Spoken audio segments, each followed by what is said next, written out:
நேவேதியம் நீங்கள் எந்த சாமி வழிபாடு பண்ணீங்கன்னா நான் ஏற்கனவே சொன்னேன், நேவேதியம் நீங்கள் சாப்பிடும்போது சாமி நேவேதியம் வைங்க, காக்காவுக்கு சாப்பாடு வைங்க, இதெல்லாம் தினமும் செஞ்சுட்டு வாங்க. உங்களுடைய அன்றாட வாழ்க்கையில் செஞ்சுட்டு வாங்க. இது வந்து இப்போ தான் செய்யணும் அப்போ தான் செய்யணுங்கிறது இல்லை, செஞ்சுட்டு வாங்க. அதே லேடிஸ் வந்து மென்சஸ் டைமில் மட்டும் அந்த பூஜை ரூமில் வந்து போக வேண்டாம். அவங்களுடைய அந்த அந்த மாதத்தில் வர 3-4 நாள் மட்டும் பார்க்காம அந்த வீட்டில் ஆண்கள் வந்து விளக்கேற்று தனி பூஜை ரூம் வந்து விளக்கேற்ற சொல்லுங்கள்.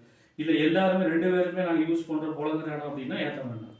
தனியாக ஒரு ரூம் இருக்குது பூஜை ரூம்னா அந்த டைமில் ஆண்கள் போய் தாராளமாக தீபம் ஏற்றி கும்பிடணும். இதில் எந்த விதமான தவறும் கிடையாது. அதேமாதிரி திருநீர் வைக்கிறதுக்கு இது ரொம்ப பேர் கேட்குறாங்க, திருநீர் வைக்கிறதுக்கு வந்து நான் வந்து இந்த மென்சஸ் டைம்லேயோ இல்லை மற்ற டைம் வைக்கலாமானா அதுக்கு எந்த தடையும் இல்லை, ஆன்மாவுக்கு எந்த தீட்டும் இல்லை.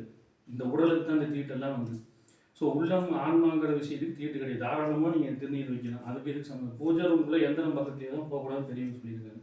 ஸோ தாராளமாக அதை செய்யலாம். உண்மையான பக்திக்கு வேறு எந்த எதுவும் தடையோ தீட்டோ கிடையாது. இதை செஞ்சுட்டு வாங்க. மற்றபடி என்ன டவுட்டு எந்த ஒரு இல்லை எனக்கு ஃபோன் பண்ணுங்கள். நான் ஏற்கனவே சொன்ன மாதிரி யார் ஜாதகம் தனித்தனியாக பார்த்தோன்னா 1000 ரூபா, யாராக இருந்தாலும் எனக்கு கூப்பிடுங்க. என்னோடய நம்பர் எல்லாத்துக்கும் தெரியும். நான் வேணால் மறுபடியும் வந்து ஸ்க்ரீனில் கொடுக்குறேன், கூப்பிடுங்க. என்ன டவுட்னாலும் ஃபோன் பண்ணுங்கள். ஃபோன் பண்ணிட்டு வாங்க. உங்களுக்கு தேவையான என்ன விஷயமோ அதை வந்து இறைவனர்களால் அது நல்லபடியாக தீர்த்து வைக்கக்கூடிய விஷயம் அவர் பண்ணுவார். யார் எந்த சந்தேகத்தோடு வாங்க, சந்தோஷமாக போங்க. நல்லது.